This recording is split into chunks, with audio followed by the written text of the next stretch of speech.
Jadi pada jam 3 subuh, sebuah kedai di provinsi Henan, Tiongkok ini didatangi sekelompok pemadam kebakaran yang baru saja menyelesaikan misi penyelamatan pada malam itu. Selama mereka makan, seorang pria di belakangnya yang sedang makan sendirian terlihat memperhatikan mereka. Dan setelah menyelesaikan makannya, beliau mendatangi pemilik kedai untuk membayar seluruh makanan yang dipesan sekelompok pemadam kebakaran tersebut.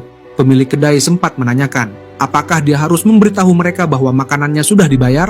Dan pria ini menjawab dengan gestur tangan untuk tetap diam dan jangan memberitahu mereka. Lalu beberapa menit kemudian, seorang pria lainnya datang kepada pemilik kedai untuk membayar makanan yang dipesan sekelompok pemadam kebakaran ini.